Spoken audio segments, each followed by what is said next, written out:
I'm Comet the Duck, and this is video 3A on walking with Him.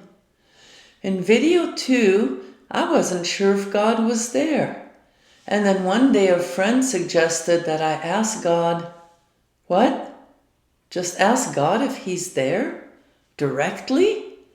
Oh, that idea turned my life upside down. It took me 4 months, but finally I did ask Him. I gave God 6 months to answer. I wasn't impatient because I thought that God wasn't there. I was just counting down the months till I could tell my friend that God hadn't answered. Now, a month or two after I asked God that question, I find myself dealing with a lot of very strange, even impossible events in my life. But I wasn't thinking about God at all. I had no idea where those weird events came from, so I just did what I could to deal with things I had no idea how to deal with. And that's this story. A month after this story, He does reveal Himself, but that's in video 3B. Thanksgiving break. I couldn't wait for Thanksgiving break. My family was coming. And then the phone rang. Visit canceled. I was burned out at work. Staying home or a nearby trip felt too boring. My mind insisted, don't waste this time, do something. My mind thought about a particular town. When I lived there, I thought it would be a great place to retire. Why was I thinking of it? I wasn't planning on retiring anytime soon. Still, the thought lingered, visiting might be fun. I hesitated. A full day's travel each way would leave me only 3 days there. If only I could stay a bit longer? Nah, impossible. Teachers never get to take off the 2 days before Thanksgiving. Still, that afternoon, I found myself taking the shortcut through the main office. I was surprised to see the principal there and not busy. On a whim, I asked him, hey, could I take those 2 days off before Thanksgiving? He readily agreed. What? How had that happened? Life seemed a bit unreal all of a sudden. Pet care. All of the kennels had been booked months ahead. Who could I ask? A colleague had helped me during my last vacation, but my dog scared her. She'd said, don't ask me again. Who else could I ask? Now, I saw her again in the hallway and we chatted. She asked about my vacation plans, so I casually mentioned the dog issue, expecting nothing. She offered to help. I reminded her, you said never again. And she simply said, but if you need me to, I will. Huh? Everything was falling into place too easily. The pattern continued when I booked my flight. I got one of the last 2 cheap tickets. An hour later, the last one was gone. Was this magic? How could it be? This was real life. Magic made no sense. But it sure was odd. The reason I gave myself for this travel was, I want to see if the town still appeals to me as the perfect retirement spot. Why, when I didn't even want to retire? I had to laugh at myself. It felt absurd. Still, I needed a break, and chasing this random bit of knowledge felt like fun. Whimsically, I got into the spirit of the odd quest. What makes a town a good spot for retirement? A quick look online gave me a long list of fun activities available for active retirees in that town. Super, I grinned. Next would be housing. But housing didn't have the same easy answer. It was hard to tell from the pictures what the houses were like. I'd have to tour in person. How silly was that, since I wasn't actually house hunting? On impulse, I clicked a listing, a tiny empty lot with a beautiful sunset and a flowering bush. That realtor contacted me, of course. I was honest. I have no idea why I clicked. I'm not at all in the market for a house, and certainly not an empty lot. But I'm on this odd quest to see if I like this town as a retirement spot. I'd like to see what kinds of houses are available here. I know this makes no sense, but would you be willing to show me a few houses? Her answer? I'll be happy to show you around. My whole week is free. Make a list of at least 10 houses that you'd like to see. But wait till the end of the week to finalize your list so you don't miss any late additions to the market. Why had she agreed to spend most of Thanksgiving week with me when she knew she wouldn't make a sale? And why would it matter that I get the latest listings when I was just surveying? This was too weird. One coincidence I could explain, but all of them, time off, pet care, flights, the realtor, it was absurd. But all those magical coincidences made it feel like a game. All for a question that I didn't need answered. I played along. On Thursday night, I finalized my list, adding a few houses that I hadn't noticed before. Friday I packed. Saturday I flew out. By Sunday at 9 a.m. I was touring houses as if I was house hunting and feeling quite bemused. I had a whimsical question turned into house hunting? The houses at the top of my list? What a disappointment. I wondered if this was the right town for my future retirement. In mid-afternoon, suddenly the realtor's demeanor became urgent. There's an open house we can't miss. We need to go. Then she grumbled. Her GPS had taken us to the wrong place. I looked out the window and saw what looked like perfect duck statues resting on a lawn. I asked the realtor to stop. She ignored me. We're late. Inside I thought, but ducks are my favorite. I need a closer look. My mouth opened, but what came out was, but what if these ducks are a sign? When I heard my own words, I wanted to sink into my seat and disappear. I never talk like that. I'm more the signs kind, not the type to see signs. I expected my realtor to laugh at me. She didn't even raise an eyebrow. She pulled out her phone and started looking, checking on the house behind the ducks. No, she said regretfully, it's not for sale. As she looked, I had time to study the white ducks. They were real, not statues. I grinned. We drove back to the main road, up a different road, and we found the open house. Behind it, there was a trail climbing a short hillside. A trail? In spite of the realtor's frown, I wanted to see where it led. At the top, there was a road, and exactly across that road, there they were, the same ducks, all 5, their bills pointing precisely to the roof of the house that was for sale. My eyes darted back and forth. The duck bills pointing in slightly different directions, but one at the left edge of the roof, one at the right edge, and all the others in between. As a group, they were unmistakably pointing to every part of that roof and nowhere else. That was quite odd. Then I looked back at the lead duck, eyes closed, resting, and looking smug.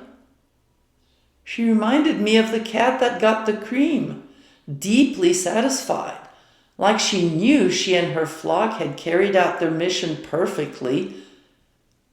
It was far more than uncanny. It was... A sudden thought crossed my mind. Could these ducks be a barn door signal? One of those super important signs that I needed to obey? My mouth gaped open. I wanted to stay and stare, but the realtor was clearly getting impatient. I had to go back down. The realtor waited for me to go inside, but I wasn't ready to face the house yet. I bypassed the front door and explored the balcony that wrapped around the east and north sides of the house. I hate narrow balconies. This one? Wide. Beautifully wide all the way around. Whoever got this house would have a treasure. Finally, lacking any more reason to delay, I reluctantly went in. Why reluctantly? I had no idea. The house was bright and airy, with incredible views, and I wasn't smiling. What do you do if you find the perfect house when you are most definitely not house hunting? The house felt oddly personalized. It was strange. The more I looked, the more every detail seemed made just for me. Even weirder, it wasn't just designed for who I had been, but for who I was becoming. Comet the Duck, my online personality.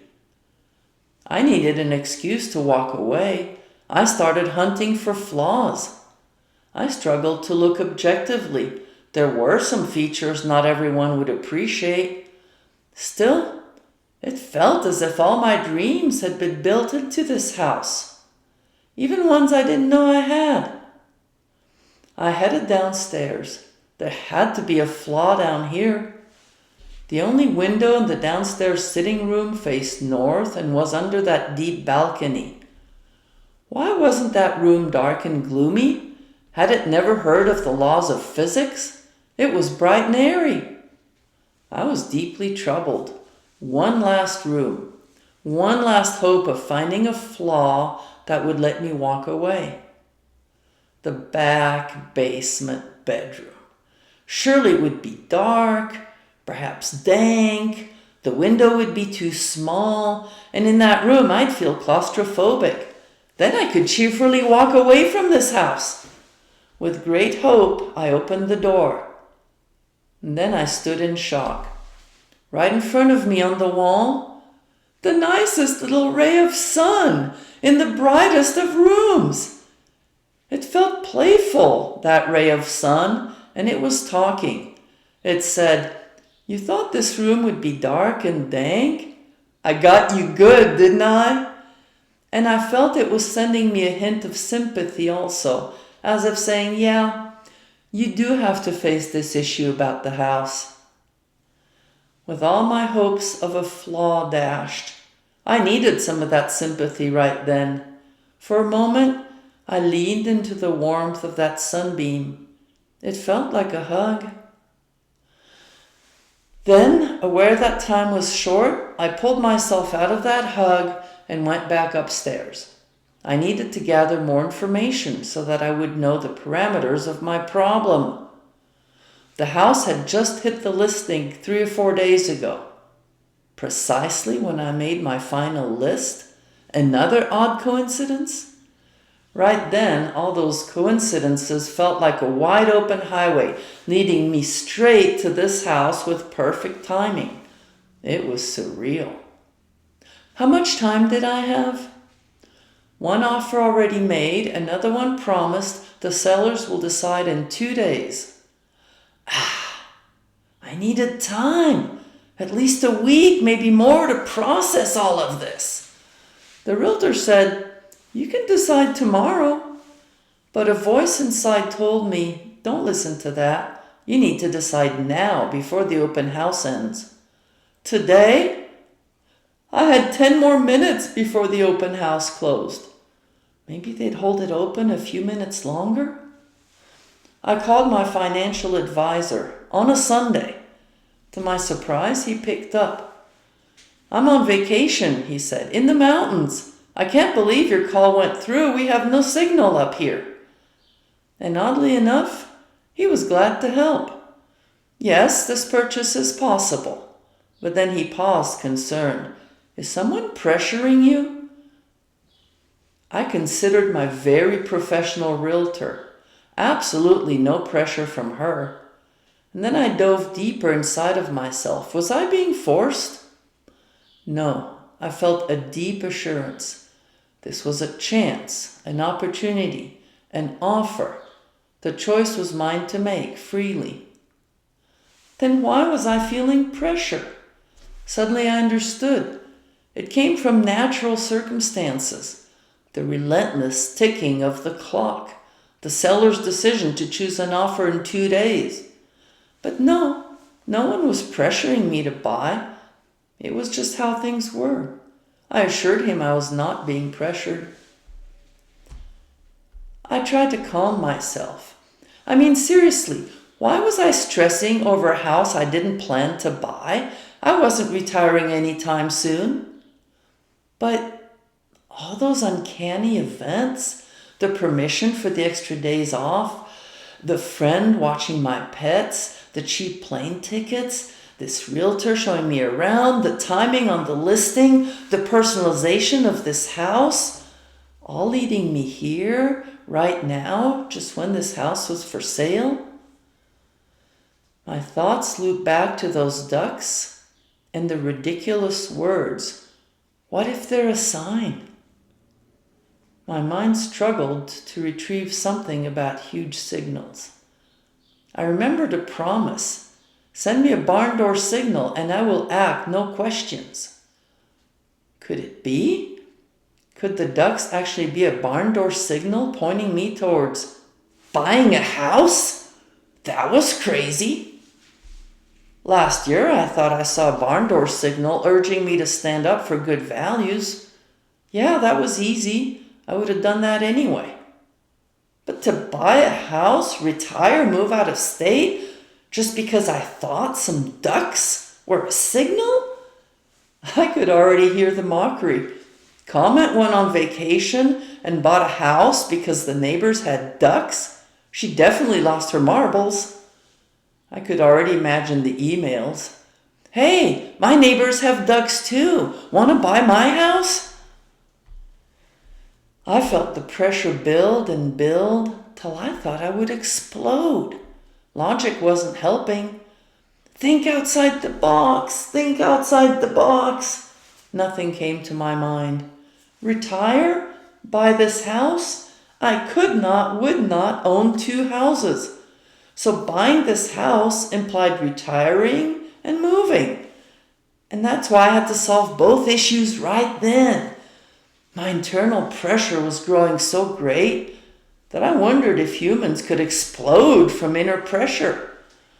I decided now, 2 huge problems. It was all too much. I wanted to walk away. But walking away was the same as deciding no. Retire now? What awful boredom. I wanted to work at least 3 or 4 more years. Logically, I should walk away. But what if the ducks were a barn door signal? What about all those coincidences? The pressure grew and grew, and sure enough, something broke. Logic. My mind broke out of the box of logic. It separated the issues of my house and of retirement, even though they weren't separate issues. My mind now said, if solving both problems is too much, then today solve just one. The more urgent of the decisions was the house. Retirement could wait. I knew there was something not quite right with that reasoning, but I had finally broken out of the deadlock, and the pressure lessened a bit. Okay, the house. Did I like it? Did I love it enough to buy it? Absolutely, said my feelings. No, you do not need a house. My mind was horrified. I tried to hold space open deep inside of me, and knowledge grew. This house was a one-time offer. It would not be repeated at a later time. I would not find a house like this in a year, or 2, or 4. Already I could sense the deep sadness I would feel at the missed opportunity. Then another certainty grew inside of me. Accepting this first offer would bring a second offer, something deeply significant. I couldn't see what. But if I rejected the house, I would not only lose the house, I'd also lose that second offer. And now I felt such a depth of sadness. I knew I'd regret my failure to act for the rest of my life. None of this made sense. How could I know such things? What a weird situation. I tried to return to a more rational mode of thinking. Buying this house just because the neighbors had ducks? That would be silly. I'm rational. The answer was no. But a deep sense of memory inside of me spoke up, reminding me of my old promise. I didn't recall its origin, but it was as firmly in my bones and as certain as my understanding of gravity. If I see a signal as big and clear as a barn door being waved in my face, I have promised to do what it says. No questions, no hesitation, just act. It was a promise. My integrity was on the line. If those ducks were a barn door signal, I had to buy the house. It was ridiculous. But the promise was still alive, and it was mine to keep. My mind didn't dare argue against barn doors, but it asked, how do you know the ducks are a barn door signal? The pressure lessened just a bit more when I realized that I only had to figure out if the ducks were a barn door signal. If they were, I had to get the house. If they weren't, I could walk away. But how could I measure the odds of 5 duck bills aligning with a roof? Or how could I prove that I'd been right about the expression on the face of a bird with a solid bill and a feather-covered face? I couldn't tell if the ducks were a barn door signal. Fine then, I said almost angrily. I can still consider the consequences of the possibilities. There's 4 possibilities, 2 and 2. The signal is false, and I follow it or not, or the signal is true, and I follow it or not. Okay, so if the signal was false and I followed it, I'd be following a false signal. I buy a house for no reason.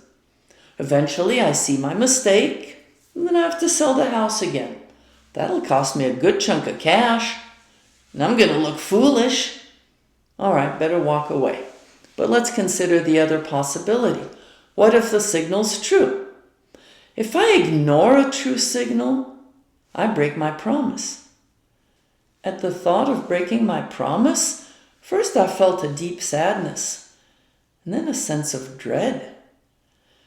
And when I began imagining breaking my promise, it was as if I could sense the effects of that broken promise rippling out, far out, past even the time of my death.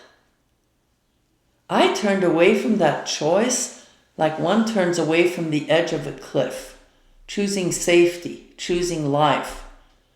I couldn't take the risk of breaking that promise.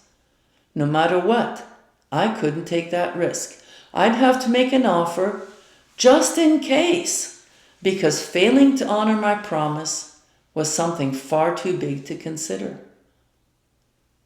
I thought, I'm going to make an offer as if the signal is true. What if it turns out that it was false after all? And at that thought, something rebellious inside of me spoke up and said, hey, you know what? If you let a false barn door signal through, and I believe it's real, and I trust and I act on it, that's on you for letting that through, not on me for making that mistake. That was odd. Who was I addressing? Couldn't have been God because I didn't believe he was there, but it felt like a real conversation with him. Still, the truth of that statement resonated in me. It helped me make my decision, even if I had no idea who I was talking to. So I went and I told my realtor, I want to make an offer on this house tonight. Thank you, listeners, for walking with me through the decision, the risk, and the not knowing. Whether you believe in him or not, I'm really glad you're here. At the time the story happened, I had no idea that this house was part of his answer. I was just facing incredibly odd and weird events and doing my best to decide what to do in an impossible situation. But in the next video, 3B, it's going to get even more exciting. He reveals his presence.